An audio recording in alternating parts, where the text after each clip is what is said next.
Hello दोस्तों, good morning. स्वागत है एक बार फिर से आप सभी का एमजेटी एजुकेशन में। दोस्तों आज है 21 जून और आज मनाया जाता है दोस्तों अंतर्राष्ट्रीय योग दिवस। तो आज बहुत ही खास, बहुत ही इंपॉर्टेंट दिन है। 21 जून 2024 के डेली करंट अफेयर के क्वेश्चंस को आज की वीडियो में हम लोग कवर करेंगे। अगर वीडियो पसंद आएगी तो इसे लाइक और शेयर जरूर करना। और सबसे कम समय में सबसे ज्यादा कंटेंट के साथ आपके सामने ये वीडियो लाई जा रही है। चलिए सबसे पहले रिवीजन करते हैं लास्ट डे के करंट अफेयर का। 1 मिनट में रिवीजन करेंगे, फिर आज की तरफ बढ़ेंगे। नालंदा विश्वविद्यालय के नए कैंपस का उद्घाटन पीएम मोदी ने किया। बान जलवायु शिखर सम्मेलन ये जर्मनी के बान शहर में आयोजित हुआ। दुनिया के सबसे ऊंचे चिनाब रेल ब्रिज पर पहली ट्रेन चली। ये भारत में रेल ब्रिज बना हुआ है जम्मू कश्मीर में और सबसे ऊंचाई पर स्थित है। इसके अलावा वनजीव फिल्म निर्माता V Shantaram lifetime achievement award से सम्मानित किए गए सुब्बैया नल्लामुथु। इसके अलावा धनलक्ष्मी बैंक के नए प्रबंध निदेशक और सीईओ बने अजीत कुमार के। भारत की सबसे मूल्यवान सेलिब्रिटी ब्रांड बन गए हैं एक बार फिर से विराट कोहली। फिच रेटिंग्स ने भारत की जीडीपी ग्रोथ रेट का अनुमान 7% से बढ़ाकर 7.2% किया है। और भारतीय space tech startup Dhruva space ने थाईबोल्ट सैटेलाइट को रिटायर कर दिया है। ये पृथ्वी का 15,000 चक्कर अपना पूरा कर लिया है। इसके अलावा विनोद गनात्रा एक बच्चों के रिलेटेड फिल्म बनाते हैं। इनको Nelson Mandela life time achievement award से सम्मानित किया गया है। ये पुरस्कार पाने वाले ये पहले भारतीय बन गए हैं। पेटीएम ने राजीव अग्रवाल को अपना नया नॉन एग्जीक्यूटिव इंडिपेंडेंट डायरेक्टर नियुक्त किया है। ये टॉप 10 करंट अफेयर के क्वेश्चंस थे कल की वीडियो से, जिनका आपने कल डिटेल में पढ़ाई किया था। आज आपने इसका रिवीजन किया। अब हम लोग बात करेंगे आज के डिटेल करंट अफेयर की, लेकिन उससे पहले मैं आपको बता दूं, गूगल प्ले स्टोर पर जाइए, एमजेटी ऐप डाउनलोड कीजिए। वहीं पर आपको क्विज और पीडीएफ बिल्कुल फ्री में मिलेगी इस वीडियो की और पिछली सभी वीडियो की, डेली, वीकली, मंथली, सबकी वीडियो की पीडीएफ क्विज यहीं पर मिलेगी आपको। चलिए पहला क्वेश्चन, प्रत्येक वर्ष अंतर्राष्ट्रीय योग दिवस कब मनाया जाता है? तो अंतर्राष्ट्रीय योग दिवस दोस्तों 21 जून को मनाया जाता है और आज है 21 जून। आज इंटरनेशनल योगा डे मनाया जाता है पूरी दुनिया में। तो इंटरनेशनल योगा डे की शुरुआत 2015 से हुई थी। भारत की ही पहल पर यह शुरू किया गया था। संयुक्त राष्ट्र महासभा ने इसे अपनाया और अंतर्राष्ट्रीय पर स्तर पर घोषित कर दिया कि अब से 21 जून को मनाया जाएगा। दोस्तों योग का संबंध भारत से तो बहुत पुराना रहा है। भारत में जितने भी वेद पुराण हैं सब में इसका जिक्र मिलता है। इसको 21 जून को ही क्यों मनाया जाता है, इसकी स्टोरी इंटरेस्टिंग है। 21 जून एक्चुअली में उत्तरी गोलार्ध में सबसे बड़ा दिन होता है। तो आज सबसे बड़ा दिन भी है क्योंकि हम लोग उत्तरी गोलार्ध में रहते हैं। तो 21 जून उत्तरी गोलार्ध में सबसे बड़ा दिन होता है और इसे ग्रीष्म संक्रांति कहते हैं। अब इसके बाद ग्रीष्म संक्रांति के बाद सूर्य दक्षिणायन में प्रवेश करता है और ये दिन योग और अध्यात्म के लिए इंपॉर्टेंट होता है और इसीलिए 21 जून का दिन चुना गया है योग दिवस के लिए। तो एक तो आज सबसे बड़ा दिन होने वाला है, दूसरा आज अंतर्राष्ट्रीय योग दिवस है। थीम क्या है? थीम आप जानते हो, इसकी हमेशा पूछी जाती है। योग दिवस की थीम हर एग्जाम में पूछी जाती है, तो याद रखना इस बार योगा फॉर विमेन एम्पावरमेंट है थीम। यहाँ पर प्रमुख दिवस हैं जून महीने के, इनका हम लोग रिवीजन करेंगे। 1 जून को दोस्तों वैश्विक अभिभावक दिवस और विश्व दुग्ध दिवस मनाया गया। 2 जून को तेलंगाना राज्य स्थापना दिवस। 5 जून को विश्व पर्यावरण दिवस। 6 जून को संयुक्त राष्ट्र रूसी भाषा दिवस। 7 जून को विश्व खाद्य सुरक्षा दिवस। 8 जून को विश्व महासागर दिवस। 8 जून को विश्व मस्तिष्क ट्यूमर दिवस और 11 जून को अंतर्राष्ट्रीय खेल दिवस मनाया गया। 12 जून को विश्व बाल श्रम निषेध दिवस। 14 जून को विश्व रक्तदाता दिवस। 15 जून को वैश्विक पवन दिवस। 17 जून को विश्व मरुस्थलीकरण की रोकथाम दिवस। 21 जून को अंतर्राष्ट्रीय योग दिवस मनाया गया। अगला, हाल ही में 112वां अंतर्राष्ट्रीय श्रम सम्मेलन का आयोजन कहाँ किया गया? तो 112वां अंतर्राष्ट्रीय श्रम सम्मेलन दोस्तों जिनेवा स्विट्जरलैंड में हुआ। ये आईएलओ के हेडक्वार्टर में हुआ कह सकते हो, क्योंकि इंटरनेशनल लेबर ऑर्गेनाइजेशन अंतर्राष्ट्रीय श्रमिक संगठन है, उसका हेडक्वार्टर भी जिनेवा में है और वहीं पर अंतर्राष्ट्रीय श्रम सम्मेलन हुआ। आईएलओ के द्वारा ही ये कराया गया। आईएलओ के जितने भी सदस्य देश हैं, टोटल इसके 187 मेंबर्स हैं, ये सभी इसमें शामिल हुए थे आईएलओ के, ठीक है। और इसके अलावा भी और भी देशों के प्रतिनिधि इसमें शामिल हुए थे। टोटल 4900 से ज्यादा यहाँ हिस्सा लिए थे। इसमें कुछ गवर्नमेंट के थे, कुछ मजदूर संगठन के थे, ये सभी लोग आए थे। तो 3 तारीख से 14 जून तक ये आयोजित हुआ अंतर्राष्ट्रीय श्रम सम्मेलन। इस बार 112वां इसका संस्करण था। आईएलओ की बात करें तो इसकी स्थापना 1919 में हुई थी। जिनेवा में हेडक्वार्टर है। अध्यक्ष हैं गिलबर्टो हैंगबो। अगला, यहाँ पर कुछ और जो आयोजन सम्मेलन पिछले दिनों में हुए हैं उनका रिवीजन करते हैं। जैसे दोस्तों अभी बान जलवायु शिखर सम्मेलन हुआ जर्मनी में, यूक्रेन के लिए अंतर्राष्ट्रीय शांति सम्मेलन हुआ स्विट्जरलैंड में, भारत IORA क्रूज पर्यटन सम्मेलन किया नई दिल्ली में, G7 शिखर सम्मेलन हुआ, बहुत इंपॉर्टेंट है, इटली में हुआ, कोल्ड चेन और लॉजिस्टिक्स शिखर सम्मेलन फिक्की द्वारा आयोजित किया गया नई दिल्ली में, इंद्रधनुष पर्यटन सम्मेलन नेपाल में हुआ, परावर्तन चिंतन नई दिल्ली में हुआ, विश्व भविष्य ऊर्जा को लेकर के शिखर सम्मेलन UAE में हुआ, यहीं पर वर्ल्ड गवर्नमेंट समिट और वर्ल्ड पुलिस समिट भी आयोजित हुई। अगला, हाल ही में 18वीं लोकसभा के प्रोटेम स्पीकर कौन चुने गए? Very very most important question. Protem speaker दोस्तों 18वीं लोकसभा के भर्तृहरि महताब को नियुक्त किया गया है। भर्तृहरि महताब जो हैं ये 18वीं लोकसभा के प्रोटेम स्पीकर होंगे। प्रोटेम स्पीकर क्या होता है? प्रोटेम स्पीकर अगर आप पॉलिटी की क्लास लिए होंगे मेरी, तो कई बार मैंने आपको बताया इसके बारे में। जब नई नई लोकसभा बनकर के आती है, चूंकि आप जानते हो लोकसभा जो है ये अस्थायी सदन है, ये पूरी तरीके से खत्म हो जाती है, भंग हो जाती है जब चुनाव होता है। तो जब आती है चुन करके तो नई नई लोकसभा होती है। तो जब नई नई लोकसभा होती है तो उसमें सभी जो सदस्य होते हैं वो एक समान होते हैं। तो अब इसमें चिंता का विषय होता है कि भाई सब लोग जब समान है, सब लोग सदस्य हैं, तो कौन किसको शपथ दिलाएगा? तो ऐसे में उसमें जो सीनियर, अमूमन देखा जाता है जो सीनियर होता है, जो सबसे ज्यादा बार वहां पर बन करके आया होता है। सीनियर मतलब ये नहीं जो सबसे बुजुर्ग हो, सीनियर मतलब ये जो सबसे ज्यादा बार लोकसभा में आया हो। तो ऐसे में जो सबसे ज्यादा बार लगभग आए रहते हैं उनमें से किसी को चुना जाता है और उनको एक दिन का स्पीकर बनाया जाता है। अब वो एक दिन का स्पीकर जो होता है, जिसको प्रोटेम स्पीकर कहते हैं, उसका काम ये होता है कि जो नई नई लोकसभा हुई है, आई हुई है, मतलब सब लोग सदस्य चुन करके आए हुए हैं अपनी अपनी लोकसभा सीटों से, उन सबको शपथ दिलाया जाए। ध्यान रहे यहाँ पर राष्ट्रपति जी यहाँ शपथ नहीं दिलाते हैं। अब इसमें एक अंतर है। देखो आपने देखा कुछ दिन पहले कैबिनेट मंत्रियों ने शपथ ली, राज्य मंत्रियों ने शपथ ग्रहण की, प्रधानमंत्री ने शपथ ग्रहण की। उनको शपथ कौन दिला रहा था? राष्ट्रपति द्रौपदी मुर्मू दिला रही थी। तो वो भारत सरकार को शपथ दिला रही थी। यहाँ पर लोकसभा के जो सदस्य, जितने भी सदस्य आए हैं 543 के 543, सभी को सदस्य के यहाँ पद और गरिमा की इनको दिलाना है शपथ। तो इसकी शपथ दिलाता है ये प्रोटेम स्पीकर। ठीक है, तो इसका कार्यकाल केवल एक दिन के लिए या इन सभी लोकसभा सदस्यों को शपथ दिलाने तक के लिए होता है। तो इस बार 18वीं लोकसभा है और इसके प्रोटेम स्पीकर भर्तृहरि महताब होंगे। अब जब सबको शपथ दिला दिया जाता है तो उसके बाद उन्हीं के बीच से किसी एक को लोकसभा का स्पीकर यानी कि अध्यक्ष चुना जाता है। अमूमन जिसकी गवर्नमेंट रहती है, जो बहुमत में रहता है, उसका लोकसभा अध्यक्ष भी होता है, क्योंकि वहां पर भी वोटिंग के जरिए ही होता है। और जब सबकी सहमति होती है और बहुमत से कोई एक चुना जाता है अध्यक्ष, तो एक अध्यक्ष और एक उपाध्यक्ष वहां पर लोकसभा में चुना जाता है। अभी लोकसभा का अध्यक्ष क्लियर नहीं हुआ है, जैसे ही क्लियर होगा उसको भी क्वेश्चन लेकर के मैं आपको समझा दूंगा। यहाँ भर्तृहरि महताब की बात करें तो ये कटक से 7 बार के सांसद रहे और 18वीं लोकसभा का प्रोटेम स्पीकर इनको नियुक्त किया गया है। द्रौपदी मुर्मू जी के द्वारा नियुक्त किया गया। ठीक है, इनका कार्यकाल एक दिन का होगा। अगला बहुत इंपॉर्टेंट क्वेश्चन है, इसको ध्यान रखिएगा। यहाँ पर कुछ और प्रमुख नियुक्तियां हैं जो पिछले दिनों में हुई हैं, उनका रिवीजन कर लेते हैं। देखो आप लोग का रिवीजन अच्छे से होता रहे, इसके लिए क्लासेस भी शुरू की जा रही हैं। और आज शाम को तैयार रहना, 8 PM से सबसे पहले साइंस की सीरीज शुरू की जा रही है, क्योंकि रेलवे एग्जाम्स लगे हुए हैं और उसमें साइंस का वेटेज बहुत ज़्यादा है। तो 8 PM पर आज से जो सीरीज शुरू हो रही है उसमें साइंस का सीरीज होगा और 8 PM पर आपको लाइव क्लास के माध्यम से साइंस पढ़ाया जाएगा। ठीक है ना।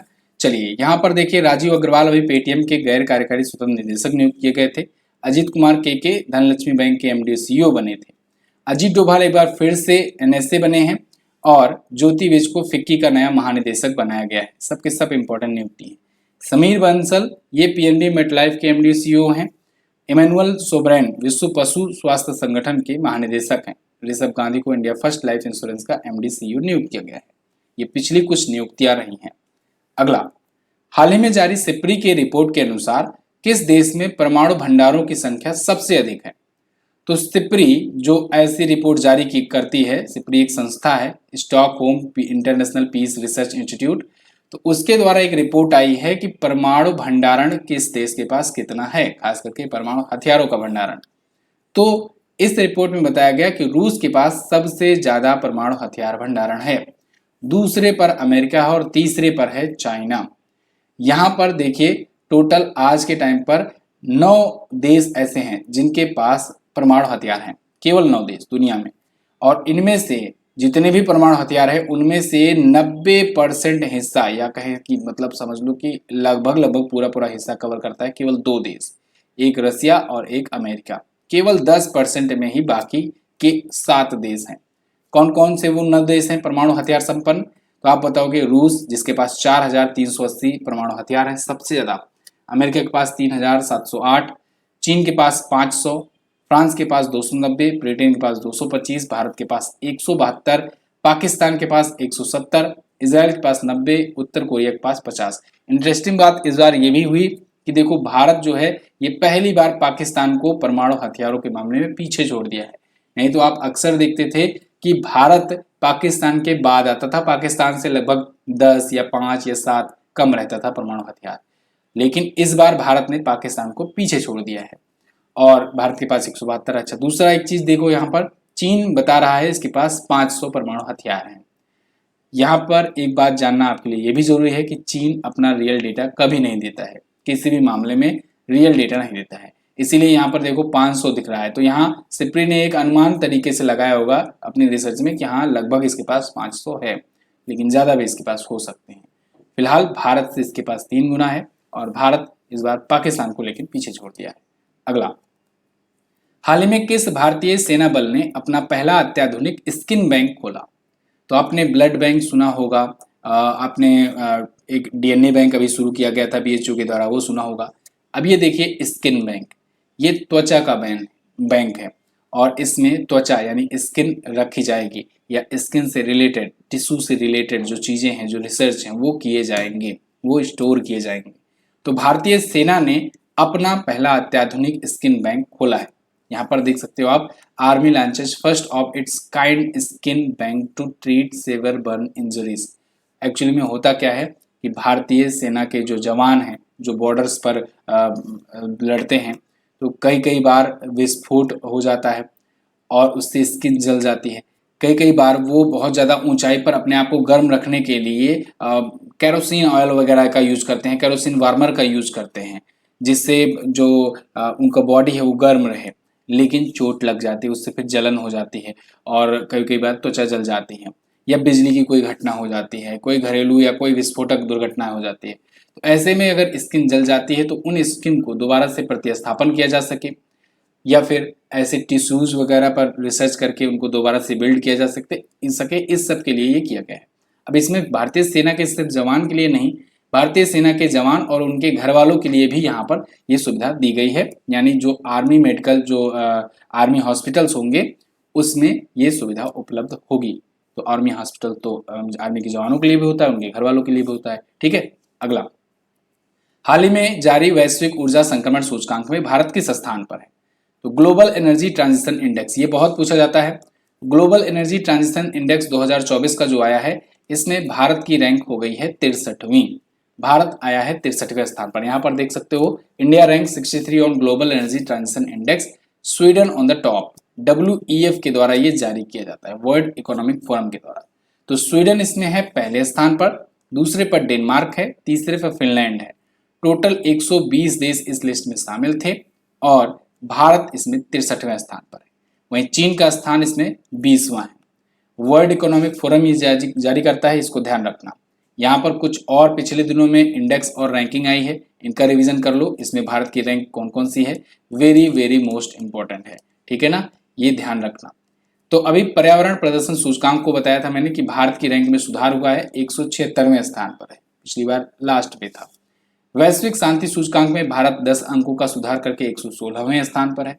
ग्लोबल जेंडर गैप इंडेक्स में भारत 129वें स्थान पर है। यात्रा और पर्यटन विकास सूचकांक में 39वें पर है। एम्बर की सौर ऊर्जा उत्पादन की रिपोर्ट में तीसरे स्थान पर है। वर्ल्ड प्रेस फ्रीडम इंडेक्स में 159वें स्थान पर है। सबसे सस्ता पासपोर्ट के मामले में दूसरे स्थान पर है। विश्व साइबर अपराध सूचकांक में 10वें स्थान पर। Very very most important page है, याद रखना। अगला, हाल ही में मिली जानकारी के अनुसार कौन सी कंपनी दुनिया की सबसे मूल्यवान कंपनी बनी? तो देखो, अगर आपको याद हो तो अभी मात्र 5 से 6 दिन पहले मैंने आपको बताया था कि एनवीडिया जो है ये दूसरी सबसे वैल्यूएबल कंपनी बनी है और अभी देखो 5-6 दिनों के अंदर इसने माइक्रोसॉफ्ट को भी पीछे छोड़ दिया। यानी अब ये बन गई है पहली दुनिया की सबसे वैल्यूएबल कंपनी। दूसरे पर माइक्रोसॉफ्ट आ गया है, यानी माइक्रोसॉफ्ट को इसने पीछे छोड़ दिया है। और तीसरे पर एप्पल है। अभी कुछ दिन पहले इसने एप्पल को पीछे छोड़ते हुए दूसरा स्थान हासिल किया था और पहले पर माइक्रोसॉफ्ट थी, लेकिन अब माइक्रोसॉफ्ट को इसने पीछे कर दिया है। यहाँ पर इसकी वैल्यूएशन दोस्तों 3.35 ट्रिलियन डॉलर पहुंच गई है एनवीडिया की। एनवीडिया सेमीकंडक्टर बनाने वाली एक अमेरिका कंपनी है। जीपीयू बनाती है, एपीआई बनाती है और बहुत सारी चिप सेमीकंडक्टर्स वगैरह बनाती है। इसकी स्थापना 1993 में हुई थी। कैलिफोर्निया में इसका हेडक्वार्टर है। सीईओ है जेनसेन हुआंग। अगला क्वेश्चन, हाल ही में भारत के कितने बंदरगाहों को विश्व बैंक के द्वारा वैश्विक शीर्ष 100 बंदरगाहों की सूची में शामिल किया गया? तो ये क्वेश्चन देखो मैंने कवर कराया था, लेकिन उसमें कुछ अधूरी डिटेल्स थी, तो उसको और ज्यादा डिटेल के साथ आपके सामने रखा जा रहा है। एक्चुअली में जब पिछला क्वेश्चन लिया गया था तो उसमें कंटेनर पोर्ट परफॉर्मेंस इंडेक्स के बारे में मैंने आपको बताया था। कंटेनर पोर्ट परफॉर्मेंस इंडेक्स यानी CPPI, और इसमें मैंने बताया था कि भारत में जो विशाखापत्तनम बंदरगाह है, विशाखापत्तनम पोर्ट है, वो भारत में सबसे अच्छे पोजीशन पर है। 18वां स्थान उसका टोटल है, मतलब विश्व में, और भारत में टॉप पर है। वहीं लिस्ट में, सेम लिस्ट में जो कि विश्व बैंक के द्वारा जारी की गई है, तो इसमें टॉप 100 पोर्ट्स की लिस्ट जारी की गई है। और इसमें यहाँ पर क्वेश्चन है कि कितने भारतीय बंदरगाह शामिल है, तो मुझे लगा कि ऐसा भी क्वेश्चन पूछा जा सकता है, इसलिए इसको भी ले लिया गया। तो टोटल 9 ऐसे भारतीय बंदरगाह इसमें शामिल हैं जो टॉप 100 की लिस्ट में हैं। रिपोर्ट को जारी कौन किया? वर्ल्ड बैंक ने जारी किया है, ध्यान रखिएगा, ग्लोबली टॉप ऐसे परफॉर्मेंस वाले पोर्ट को लेकर के। इसमें 9 भारतीय बंदरगाह हैं, जिसमें विशाखापत्तनम 18वें स्थान पर है, मुंद्रा पोर्ट अडानी का 27वें स्थान पर है, पीपा पाव 41वें पर, कामराजार 47वें पर, कोचीन 63 पर, हजीरा 68 पर, कृष्णापट्टनम 71वें पर, चेन्नई 80वें पर और जवाहरलाल नेहरू बंदरगाह 96वें स्थान पर है। तो ये विश्व बैंक ने जारी किया, ध्यान रखना इसको। और भारत में केंद्रीय पत्तन, पोर्ट परिवहन और ये मंत्री कौन है? बंदरगाह मंत्री सर्बानंद सोनोवाल जी। अगला, हाल ही में नीरज चोपड़ा ने पावो नूरमी गेम्स में कौन सा मेडल जीता? तो भारत के गोल्डन बॉय नीरज चोपड़ा पावो नूरमी गेम्स में गोल्ड जीत चुके हैं। नीरज चोपड़ा आप जानते हो भारत के स्टार जेवलिन थ्रोवर हैं और इन्होंने एक बार फिर से गोल्ड जीत लिया है। पावो नूरमी गेम्स में, जो कि फिनलैंड के तुर्की में हुआ, इन्होंने अपना बेस्ट थ्रो तीसरे वाले दौर में फेंका 85.97 मीटर का। आप जानते हो कि 5 मौका मिलता है और उसमें कहीं कहीं पर 5 मिलता है, कहीं कहीं पर 3 मिलता है, और उसमें जो बेस्ट रहता है, बेस्ट थ्रो रहता है, उसको काउंट किया जाता है। तो इनका तीसरे दौर में बेस्ट थ्रो था 85.97 मीटर का और इसी को काउंट किया गया और ये इनका हाईएस्ट रहा सब में, तो गोल्ड मेडल ये जीत चुके हैं। सेकंड पर रहे फिनलैंड के टोनी केरानेन, इन्होंने रजत पदक जीता 84.19 मीटर के थ्रो के साथ। नीरज चोपड़ा आप जानते हो हरियाणा के रहने वाले हैं और ओलंपिक में ये गोल्ड जीतने वाले भारत के पहले एथलीट हैं, ठीक है ना, इंडिविजुअल गोल्ड जीतने वाले। दूसरा ये कि नीरज चोपड़ा ने कॉमनवेल्थ में भी गोल्ड जीत रखा है, एशियन गेम्स में अभी हुआ था, वहाँ गोल्ड इन्होंने जीता था, और अभी दोहा का हुआ, दोहा डायमंड लीग, उसमें इन्होंने सिल्वर जीता, हालांकि पिछली बार गोल्ड जीता था। अगला, किस देश के क्रिकेटर ट्रेंट बोल्ट ने अंतरराष्ट्रीय क्रिकेट से संन्यास लिया? तो ट्रेंट बोल्ट, याद है, ये वही बंदा है जिसने 2019 के वर्ल्ड कप में भारत को शुरुआत में झटके दिए थे। शुरुआती जो हुआ था नहीं, 4 रन पर 2 विकेट 3 विकेट, ऐसी स्थिति आ गई थी 2019 के वर्ल्ड कप में, न्यूजीलैंड से मैच जो था सेमीफाइनल का, यही वो बंदा था। फिलहाल अब ये संन्यास ले रहे हैं। न्यूजीलैंड के ये फेमस ये बॉलर रहे हैं और इंडिया में भी इनको सब बहुत अच्छे से जानते हैं क्योंकि ये IPL भी खेलते हैं। तो ये अब अंतरराष्ट्रीय क्रिकेट से संन्यास का अनाउंसमेंट कर दिए हैं। ध्यान रहे, IPL वगैरह खेलेंगे लेकिन अभी इंटरनेशनल क्रिकेट से संन्यास लेनी है। 2011 में इन्होंने न्यूजीलैंड के लिए डेब्यू किया था। 317 टेस्ट मैच में 78 विकेट है इनके नाम, 114 ODI मैचेस में 211 विकेट है इनके नाम और 61 T20 मैचेस में 83 विकेट है इनके नाम। चलिए, तो ये थे टॉप 10 करंट अफेयर के क्वेश्चंस आज की वीडियो से। आई होप आपको वीडियो पसंद आई होगी। जाते जाते एक और रिवीजन पेज में आपको दिखा देता हूँ। पिछले दिनों में और भी कुछ खिलाड़ियों ने संन्यास लिया है, जैसे सुनील छेत्री ने फुटबॉल से संन्यास लिया, साई प्रणीत ने बैडमिंटन से, ऑस्ट्रेलिया के डेविड वार्नर ने वनडे क्रिकेट से, इमाद वसीम ने अंतर्राष्ट्रीय क्रिकेट से और मैगलैनी ने अंतर्राष्ट्रीय क्रिकेट से, ऑस्ट्रेलिया के कप्तान रही हैं। और वहाब रियाज क्रिकेट से संन्यास लिए हैं, ये भी ध्यान रखना। चलिए, तो ये थे आज के दिन के टॉप 10 करंट अफेयर क्वेश्चन। अच्छा, एक इम्पोर्टेंट बात, सामान्य विज्ञान की आपके लिए जो ई बुक लाई गई है बहुत पसंद आ रही है लोगों को। कुछ इस प्रकार से फिगर्स, जहां पर जरूरी है न्यूमेरिकल्स, जहां पर जरूरी है एक्सप्लेनेशन, वो सब आपको दिए गए हैं इस ई बुक में। ये ई बुक मात्र 75 रेट्स में है और ये सिर्फ और सिर्फ 2 दिनों के लिए है। आपको याद हो, मैं कई दिनों से कह रहा हूँ इसका प्राइस बढ़ने वाला है, तो अब वो समय आ गया है। इस बार संडे से इसका प्राइस बढ़ जाएगा और अभी जो ये 75 में है, आगे आपको 99 में मिलेगा। तो क्यूआर कोड आपको इस नंबर पर भेजा जाएगा, इस नंबर पर आप मैसेज कीजिए, क्यूआर कोड दिया जाएगा, वहां से आप इस ई बुक को ले सकते हो। इसमें ऑब्जेक्टिव्स हैं, थ्योरी है, प्रीवियस ईयर के क्वेश्चन हैं, फिगर्स के साथ एक्सप्लेनेशन है और लास्ट में सबसे इंपॉर्टेंट क्विक रिवीजन के लिए वन लाइनर दिया गया है, जो आपके लास्ट टाइम पर एग्जाम में बहुत ज़्यादा हेल्पफुल होगा। A4 साइज में भी अवेलेबल है, आप इसका प्रिंट आउट निकाल कर भी पढ़ सकते हो। कलरफुल डिजाइन के साथ 120 पेजेस में अवेलेबल है। तो ये ई बुक आप इस नंबर पर व्हाट्सएप करके प्राप्त कर सकते हैं। इसके अलावा लोको पायलट और टेक्नीशियन का अपना जो प्रैक्टिस बुक है, इसको भी अगर आप ऑर्डर करना चाहें तो अमेजन से ऑर्डर कर सकते हैं, लिंक डिस्क्रिप्शन में है। बात करते हैं लास्ट डे के क्वेश्चन की। लास्ट डे मैंने आपसे पूछा था कि कौन सा राज्य है जो भारत में स्थापित सौर ऊर्जा के मामले में शीर्ष पर है, तो उसमें है राजस्थान। पर्यावरण के प्रदर्शन सूचकांक में कौन सा देश शीर्ष पर है, तो उसमें एस्टोनिया है टॉप पर। आज आपको क्या बताना है, आज आपको बताना है कि एजरा मीर जो है, इनको किस वर्ष पहला V Shantaram lifetime achievement award मिला था। इसके अलावा 1 सितंबर 2014 को कितने विद्यार्थियों के साथ नालंदा यूनिवर्सिटी में पढ़ाई की शुरुआत हुई। दोनों ही क्वेश्चंस कल की वीडियो में बताए गए थे। अगर आपने कल की वीडियो ध्यान से देखी होगी तो जरूर आपको इसका आंसर मालूम होगा। तो आंसर कीजिए डिटेल के साथ। इसकी पीडीएफ आपको मिलेगी टेलीग्राम ग्रुप पर, टेलीग्राम चैनल पर जाइए, एमजेटी एजुकेशन सर्च कीजिए और पीडीएफ डाउनलोड कीजिए। इसके अलावा एमजेटी ऐप पर इसकी क्विज भी मिल जाएगी और पुराने दिनों की भी पीडीएफ मिलेगी। मैं मिलूंगा आपको अगली वीडियो में, तब तक के लिए नमस्कार, जय हिंद, वंदे मातरम।